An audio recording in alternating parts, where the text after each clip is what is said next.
barco esquecido na praia, já não leva ninguém a pescar. É o barco de André e de Pedro que partiram pra não mais voltar. Quantas vezes partiram seguros? Olá, sejam todos bem-vindos ao nosso 14º encontro do curso do Catecismo da Igreja Católica. E é uma grande alegria poder falar um pouco mais sobre essa terceira parte, né, da nossa reflexão acerca da nossa fé. Na primeira parte nós falamos sobre o Pai, que é Criador do céu e da terra. Já refletimos também sobre Jesus, que é nosso Senhor e Salvador, e que por meio da sua obra salvífica, vindo até nós, nos dá a salvação. E na semana passada nós demos início à parte que fala sobre creio no Espírito Santo. E dando continuidade a tudo isso, hoje nós vamos tratar sobre a Igreja no desígnio de Deus. Antes de dar início ao nosso curso, antes da nossa oração, só gostaria de lembrar a vocês que vocês podem fazer as suas perguntas enviando por meio do formulário que está aí na descrição do vídeo, e também você pode acompanhar todos os outros encontros por meio da nossa playlist, que você encontra aí também na descrição desse vídeo, dessa transmissão. Você pode acessar e assistir todas as outras formações que nós tivemos anteriormente, tá bom? Também temos o link para o Catecismo da Igreja Católica e também para o Compêndio do Catecismo, que é esse que nós estamos usando, e também, se você deseja baixar, esse conteúdo, você pode acessar por meio de um link que está aí na descrição também, onde você consegue pegar, você consegue baixar os slides que estão sendo transmitidos, que estão sendo, também serão disponibilizados para todos, tá bom? Então vamos dar início ao nosso encontro de hoje com a nossa oração. Em nome do Pai, e do Filho, e do Espírito Santo. Amém. Vinde, Espírito Santo, enchei os corações dos vossos fiéis e acendei neles o fogo do vosso amor. Enviai o vosso Espírito e tudo será criado e renovareis a face da terra. Oremos. Ó Deus, que instruístes os corações dos vossos fiéis com a luz do Espírito Santo, fazei que apreciemos retamente todas as coisas, segundo o mesmo Espírito, e gozemos sempre da sua consolação, por Cristo Senhor nosso. Amém. Então, como eu já havia dito agora há pouco, nós estamos no capítulo 3º do nosso catecismo, do nosso compêndio do catecismo, tratando sobre o Espírito Santo, a nossa fé. Eu creio no Espírito Santo, e essa é a segunda parte dessa reflexão acerca do Espírito Santo, que nós entramos no tema sobre a Igreja. Creio na Santa Igreja Católica.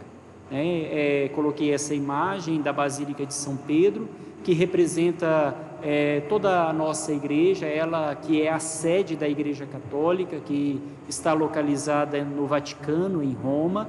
É para nós uma referência, a referência do lugar de onde o Papa conduz, a igreja, onde o Papa governa a igreja, a Basílica de São Pedro. Representa também cada um de nós, representa a nossa comunidade, onde você também está inserido como igreja. Hoje nós vamos tratar de modo mais específico, porque nós teremos vários encontros que vão tratar sobre creio no Espírito Santo, nessa parte mais aprofundada sobre a igreja. Então, em cada uma dessas partes, nós vamos tratar alguns temas específicos. Hoje nós vamos tratar a igreja no desígnio de Deus, e também vamos falar sobre a igreja, povo de Deus, corpo de Cristo, templo do Espírito Santo. Tá bom? Nessa primeira parte do encontro de hoje, a igreja no desígnio de Deus. O que significa a palavra igreja? A palavra igreja, ela vem do grego, basileus, que tem esse significado, esse sentido de igreja reunida, de povo reunido, também derivado da palavra eclésia, que significa assembleia, então, nesse sentido mais próximo de nós, a palavra, o termo igreja, ela tem esse significado de um povo que se reúne, um povo convocado, que se reúne de todos os confins da terra, de todos os lugares, para constituir uma assembleia daqueles que, professando a mesma fé e que estão unidos, que estão inseridos nela pelo mesmo batismo, pelo único batismo, se tornam filhos de Deus, membros de Cristo e templos do Espírito Santo. A ideia de igreja já era consolidada, no Antigo Testamento, claro que não como esse termo, como nós entendemos hoje, porque isso só existe a partir de Cristo, mas a ideia de povo que se reúne, de assembleia reunida, nós temos já no Antigo Testamento entre os judeus, na sinagoga, por exemplo, quando o povo se reunia, no templo, quando o povo se reunia, essa assembleia reunida, convocada, muitas vezes nós encontramos até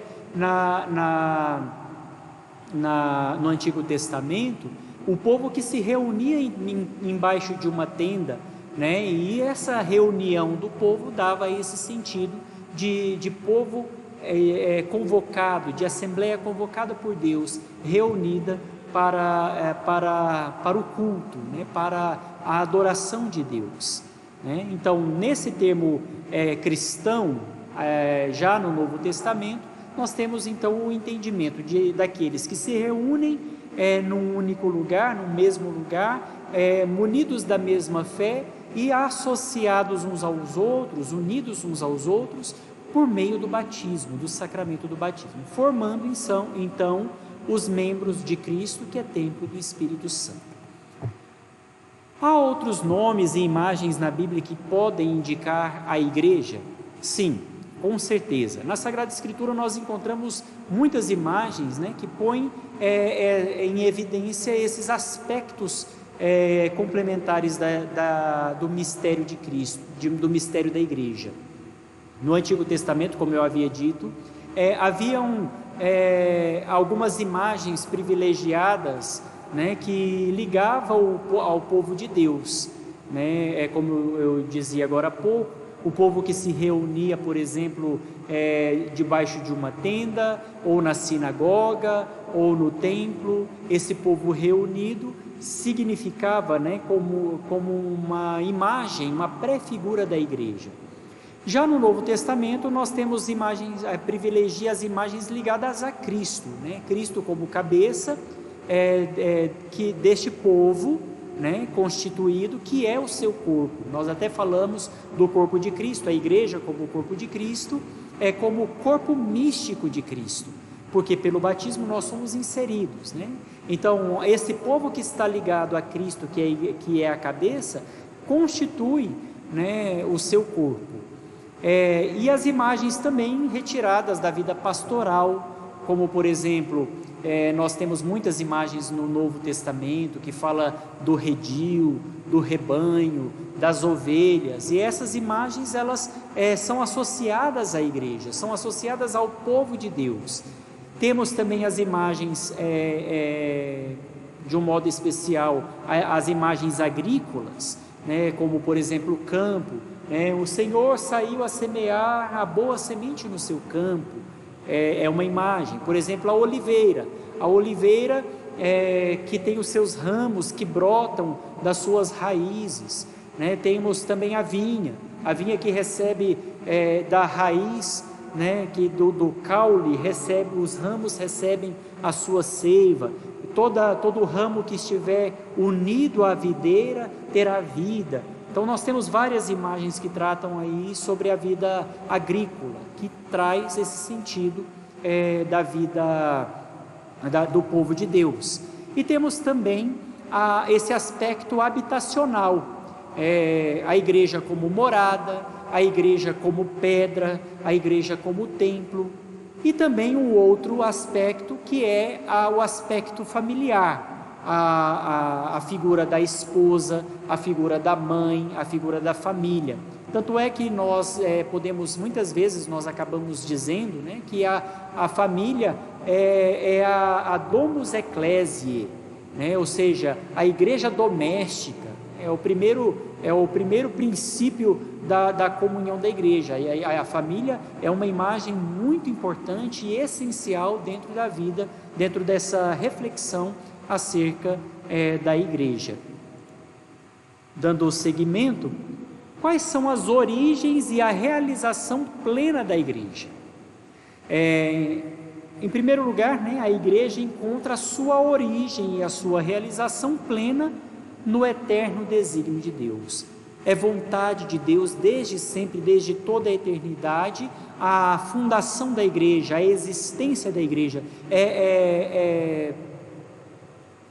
está na essência da criação. Quando Deus começa a criação, Ele já pensa na igreja, desde toda a eternidade Deus pensa na igreja. Então a sua origem e a sua realização está nesse pleno desígnio, na vontade eterna de Deus, que Ele a quer desde sempre. Foi preparada, de fato, na antiga aliança, no Antigo Testamento, com a eleição do povo de Israel. Deus chamou o seu povo Deus chamou esse povo em primeiro lugar, por meio de Abraão, Isaac e Jacó, e depois, na sequência da história de Israel, nós vemos essa eleição. Ela foi preparada na antiga aliança, com a eleição do povo de Israel, sinal da reunião futura de todas as nações, que se concretiza na igreja. Foi fundada pelas palavras e ações de Jesus. Nós podemos encontrar vários momentos fundantes da igreja, quando Jesus anuncia a fundação da igreja, Ele diz para Pedro: Pedro, tu és pedra, sobre esta pedra edificarei a minha igreja. O verbo edificar no futuro do presente, sobre esta pedra eu construirei, eu edificarei, eu vou fundar a minha igreja. Jesus dá a Pedro essa autoridade de ser a rocha de fundação sobre a qual Cristo constrói, Ele edifica a sua igreja. Então, ela é fundada pelas palavras, pelas ações, em vários momentos fundantes. Nós temos as bodas de Caná, por exemplo, como um momento fundante da igreja, em que ela vai, ao longo do tempo, se realizando, e sobretudo mediante a morte redentora e a sua ressurreição. Por isso nós podemos dizer, de um modo particular, que o momento fundacional da igreja é o momento da cruz. Jesus, morto na cruz, ele, do seu lado aberto pela lança, jorra sangue e água. Tanto é que o catecismo da igreja até afirma, assim como do lado adormecido de Adão nasce, Deus tira uma costela para formar a mulher, formar Eva, do lado aberto de Adão adormecido. Do mesmo modo, do lado aberto de Cristo adormecido na cruz, perfurado pela lança, nasce do seu coração a igreja, a esposa de Cristo. Se de Adão nasce a esposa, Eva, a mulher, do lado de Cristo, o novo Adão, nasce a nova Eva, que é a igreja, a esposa de Cristo. Uma reflexão muito bonita e importante para a nossa igreja. Então, foi depois manifestada como o mistério da salvação mediante a efusão do Espírito Santo, principalmente no dia de Pentecostes, Lá em Atos capítulo 2, versículos de 1 a 11, nós encontramos essa narrativa, né? Estando reunidos todos no mesmo lugar, estando trancadas as portas por causa do medo que os discípulos tinham dos judeus, veio então sobre eles o Espírito Santo, como se soprasse um vento impetuoso, e veio como forma de línguas de fogo que se repartiu sobre cada um deles. Nós conhecemos muito bem a passagem do Pentecostes. Então, no dia de Pentecostes, a igreja se manifestou publicamente, mas a fundação da igreja, nós podemos dizer, no alto da cruz, onde o coração de Cristo foi aberto pela lança, e eles foram tocados por essa graça do Espírito Santo. Ela terá, né, a igreja terá a sua plena realização no fim dos tempos, como Assembleia Celeste, né? Se nós hoje somos a Assembleia reunida, no céu seremos Assembleia Celeste, de todos aqueles que foram redimidos pelo sangue de Cristo, pelo sangue do Cordeiro. Qual é a missão da igreja? A missão da igreja é, acima de tudo, anunciar e instaurar no meio de todos os povos o reino de Deus que foi inaugurado por Jesus Cristo. Essa principalmente é a missão da igreja, anunciar e instaurar o reino de Deus no meio de nós. Ela é na terra o germe, né, essa semente que brota, o início desse reino salvífico. Tá certo? Em que sentido a igreja é mistério? Então, meus queridos irmãos e irmãs, a igreja ela é misteriosa, sim. Em primeiro lugar, porque ela tem a sua origem em Deus. Então, ela é mistério porque a sua realidade visível está presente e operante também numa realidade espiritual. É uma realidade física, sim, sem dúvida alguma. Nós vemos a realização do sacerdote que batiza uma criança, nós vemos a realização de um sacerdote que impõe as mãos sobre o pão e o vinho e consagra a Eucaristia, nós vemos a ação da igreja nos seus membros, numa assembleia reunida na Santa Missa, mas, acima de tudo, nesse mistério da igreja, nós vemos uma realidade operante, também espiritual, divina, que se descobre unicamente pelos olhos da fé. Por exemplo, nós vemos a água que se derrama sobre uma criança que está sendo batizada. Nós vemos a água, nós não vemos a graça, mas nós podemos experimentar a graça mediante a fé, por meio da fé. Tá bom? Então, o que significa a igreja ser sacramento universal da salvação? Esse termo, sacramento universal da salvação, por diversos, em muitos tempos, em muitos momentos da igreja, se tornou até polêmico, né? O Papa Bento XVI, ele lançou uma encíclica que falava exatamente sobre essa realidade.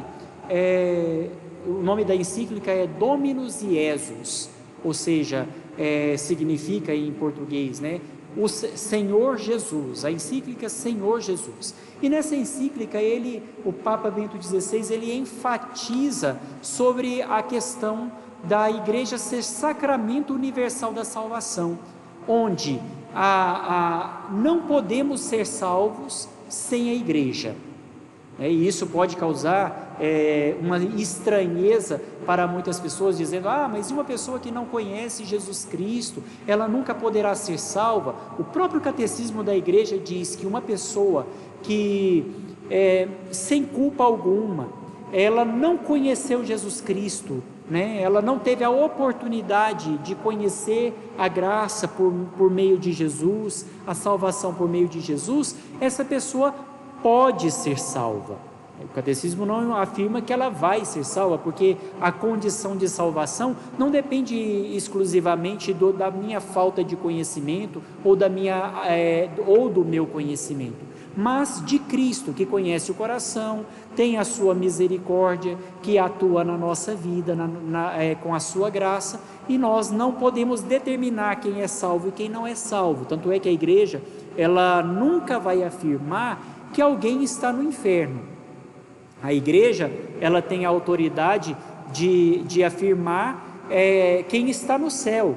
No dia 10, por exemplo, né, desse mês, dia 10 de outubro, nós vamos ter a beatificação do Carlos Acutis, um jovem italiano que morreu em fama de santidade e que agora o processo dele de canonização aberto será beatificado no próximo dia 10 de outubro, né, daqui a alguns dias.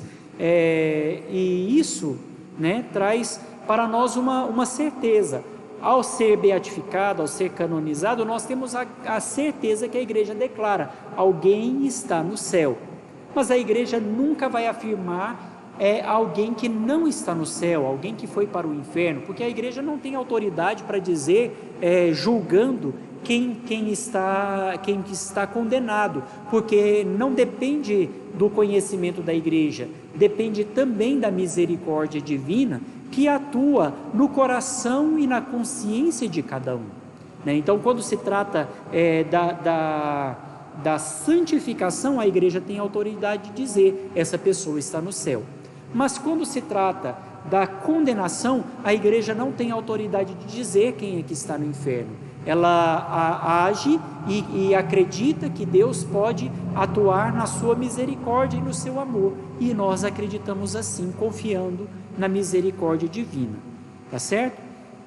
Então, quando se trata que a igreja, do tema, a igreja ser sacramento universal da salvação, significa que ela é sinal e instrumento da reconciliação e da comunhão de toda a humanidade com Deus e da unidade de todo o gênero humano.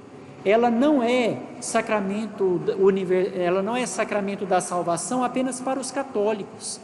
Se alguém for salvo, mesmo que tenha sem culpa alguma, tenha sido salvo, mesmo sem o conhecimento de Cristo, ela foi salva por meio da igreja, porque não existe, isso é fato, nós podemos ter clareza sobre isso.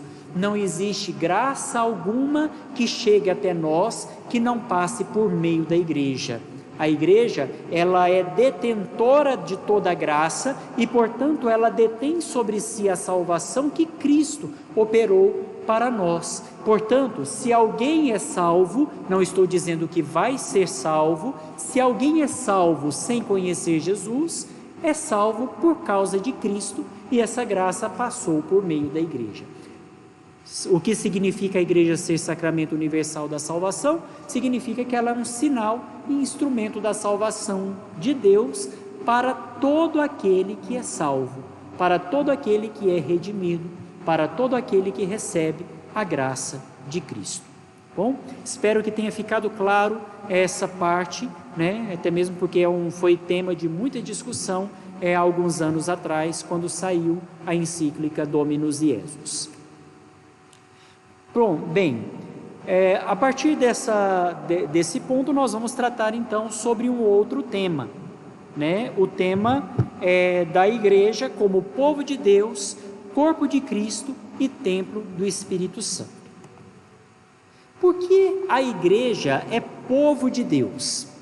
Bem, a igreja é povo de Deus porque aprove a Deus, né? Foi vontade de Deus santificar e salvar os homens, não isoladamente, mas constituindo cada um deles, cada pessoa, um só povo, reunido pela unidade do Pai e do Filho e do Espírito Santo. Tá certo? Então a igreja é povo de Deus porque Deus quis salvar não o indivíduo, uma pessoa, mas Ele quis salvar a todos como o corpo dele, como o corpo de Cristo. É claro que a salvação, ela, embora operada de modo universal e de uma vez por todas da parte de Cristo, a salvação é uma realidade que toca a nossa vida pessoal, porque a adesão a Cristo me abre as portas da salvação que Cristo já operou em minha vida, por mim, na cruz, tá certo? Então, embora Cristo que me salva, a minha adesão pessoal é essencial, é necessária para que eu receba de fato a plenitude dessa graça que Deus me dá. A mim e a você também, é claro. Quais são as características do povo de Deus? Este povo de que nos tornamos membros, né, mediante a fé em Cristo e também mediante o batismo que nós recebemos, ela tem origem em Deus Pai, né, porque tem por origem Deus Pai. Ele tem também, né, esse povo tem por cabeça Jesus Cristo, e por condição a dignidade e a liberdade dos filhos de Deus. Por lei, o mandamento novo do amor. Por missão, tem essa característica, né, de ser sal da terra e luz do mundo. E por fim, como finalidade, a característica de ser reino de Deus, que já está iniciado na terra. O reino de Deus não é uma realidade futura. O reino de Deus é uma realidade presente na nossa vida. Ele já iniciou com a chegada de Cristo, da novidade de Cristo. Ele já iniciou, já está inaugurado para nós. É claro que o seu cumprimento e a sua plenitude vai acontecer no céu. Em que sentido o povo de Deus participa das 3 funções de Cristo: sacerdote, profeta e rei? Todo batizado participa dessas 3 funções, que a teologia chama de munus, né, desse munus, tríplice munus de Cristo. As 3 funções de Cristo. Ele é sacerdote porque oferece o sacrifício, é profeta porque anuncia a palavra, ensina, e é rei porque governa. Todo batizado tem por essência, no seu batismo, a tríplice função ou tríplice munus de Cristo: sacerdote, no sacerdócio comum, é claro, porque o sacerdócio ministerial nós temos com os sacerdotes, com os padres. Então, no sacerdócio comum de cada batizado, tem a função de profeta, o munus de ensinar e o munus de conduzir, de guiar. Então, o povo de Deus participa no ministério sacerdotal de Cristo, enquanto os batizados são consagrados pelo Espírito Santo para oferecer sacrifícios espirituais. Lembrando que nós precisamos diferenciar o sacerdócio comum dos batizados do sacerdócio ministerial, certo? O sacerdócio comum dos batizados é aquele sacerdócio do qual todos nós participamos. E o ministério sacerdotal, ministerial, apenas os sacerdotes, os padres e os bispos participam e os bispos de modo pleno participam. Então, só para que fique claro, não fique nenhuma dúvida, porque os sacrifícios espirituais que o batizado oferece é diferente, não é com a função ministerial do sacerdote consagrado pela ordenação sacerdotal, é diferente, mas participa desse ministério de Cristo enquanto batizados, porque foram consagrados pelo Espírito Santo. Participa no seu ministério profético, enquanto com o sentido sobrenatural da fé, a esta adere indefectivelmente, e a aprofunda e a testemunha, esse sentido espiritual aderido à igreja, ao aderir, nós então anunciamos Cristo com o testemunho de vida, com a graça de Deus em nós, e também com as atitudes, por meio também das palavras, anunciando, no sentido, no ministério catequético, no ministério do testemunho comum dos fiéis, também no anúncio da palavra, é dado a todo batizado anunciar Cristo. Imitando Jesus, e participa, nesse mistério real, como rei, nesse ministério real, com o serviço, imitando Jesus Cristo, que é rei do universo, se fez servo de todos, sobretudo do servo dos pobres e dos que sofrem. né? Por meio da caridade, nós temos vários ministérios, né, em que a pessoa pode servir. Os vicentinos, por exemplo, é uma forma de servir no ministério como rei, como nesse ministério real, né, de serviço do pobre. Quando nós damos um copo de água para quem tem sede, um prato de comida para quem tem fome, é nesse sentido que o batizado participa, então, desse ministério real de Cristo. De que modo a igreja é corpo de Cristo? Por meio do Espírito Santo, Cristo, morto e ressuscitado, une intimamente a si os seus fiéis. Então, a graça do Espírito Santo atuante na vida de cada fiel, e na vida de Cristo vivo, morto e ressuscitado, ele nos une a si. Então, deste modo, os crentes, e aqui a palavra crente não significa evangélico, nós precisamos entender que a terminologia crente é uma terminologia católica, diz respeito a todos aqueles que creem, aqueles que acreditam, os fiéis da igreja. Portanto, todo católico fiel é crente.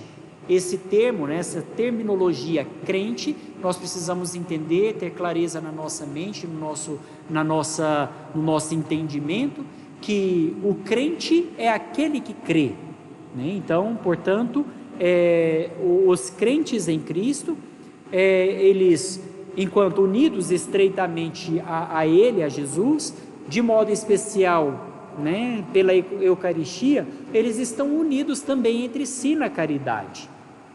Isso é muito importante, que nós ressaltemos essa realidade. Por quê? Porque quando se trata, por exemplo, da nossa comunhão com o irmão, é impossível que nós amemos a Cristo e tenhamos ódio do nosso irmão.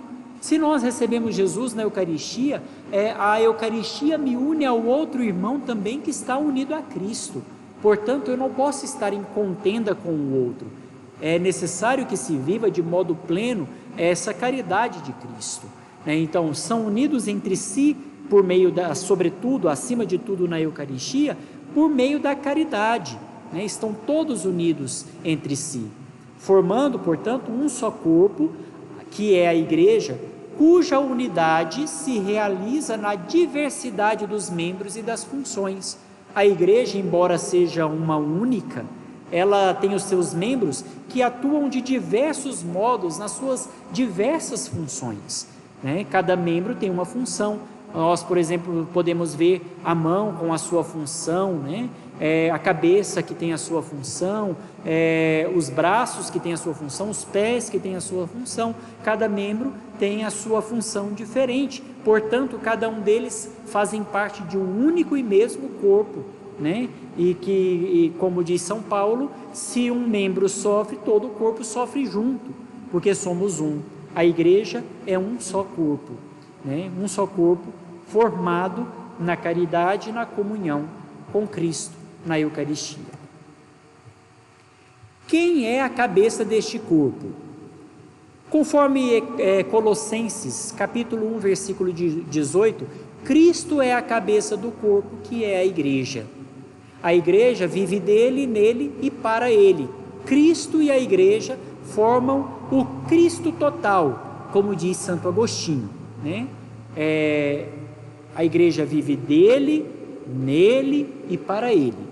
Cristo e a igreja formam o Cristo total. Portanto, nós podemos dizer, segundo esse pensamento de Santo Agostinho, nós podemos dizer que nós somos outro Cristo, outros Cristos, melhor dizendo, porque todo cristão é imagem de Cristo, é imagem da igreja, é atuante na pessoa de Cristo, é um embaixador de Cristo.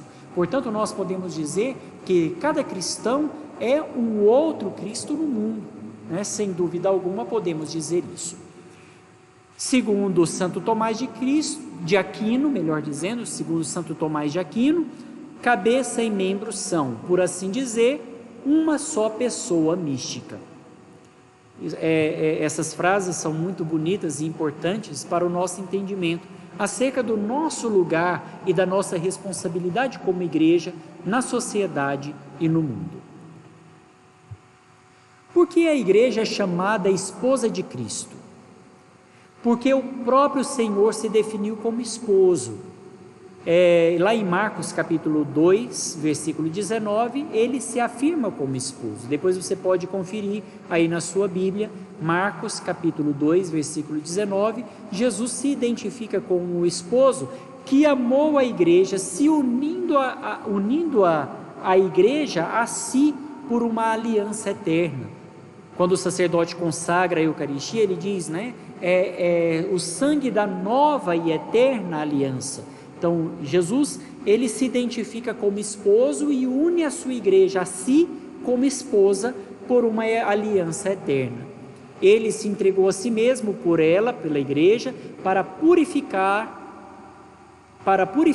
com seu sangue e torná-la santa, conforme diz lá em Efésios capítulo 5, versículo 26.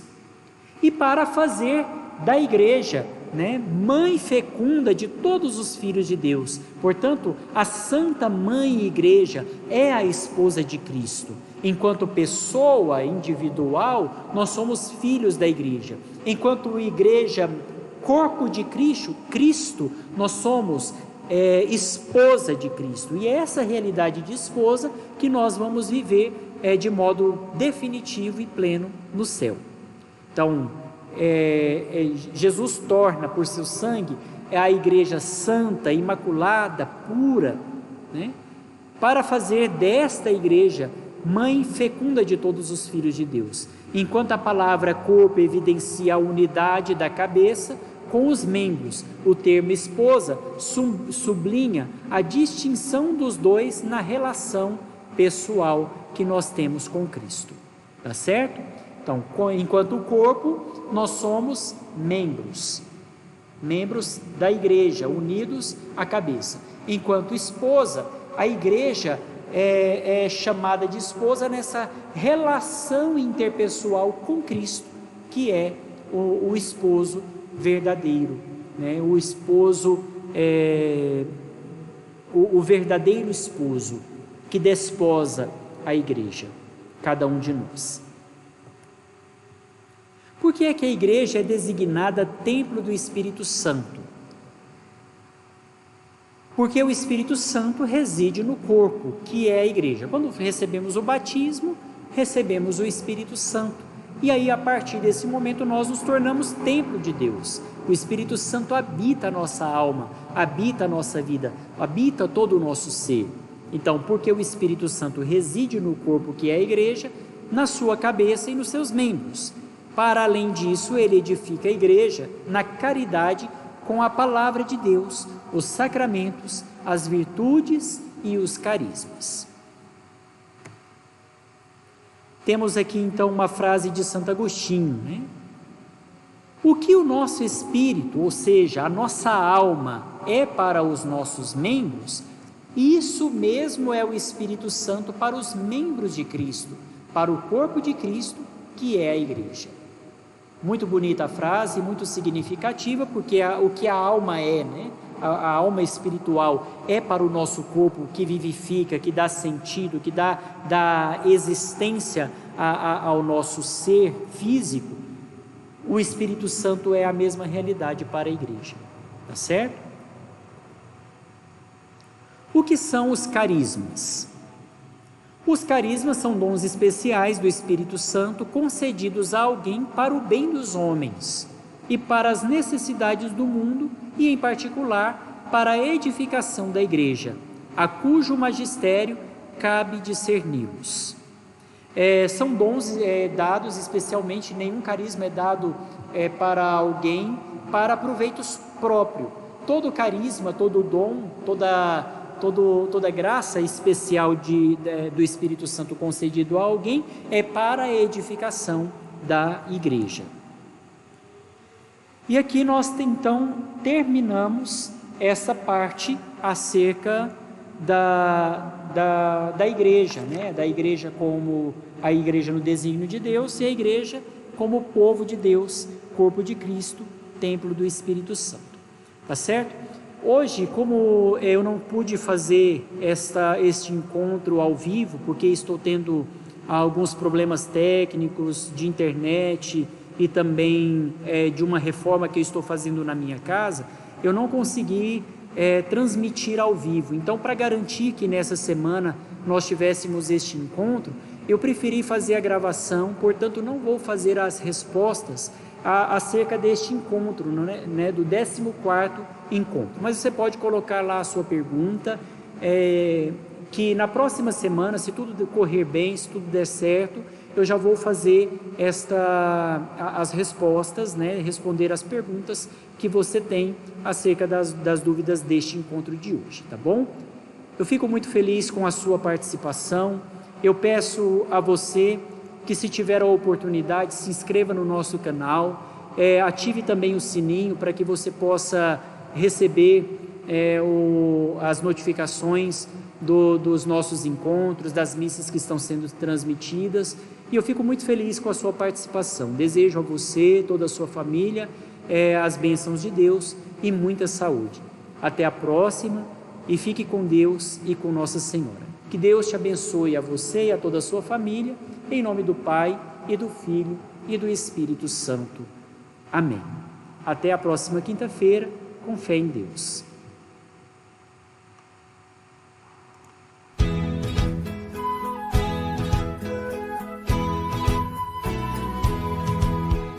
Barco esquecido na praia, já não leva ninguém a pescar. É o barco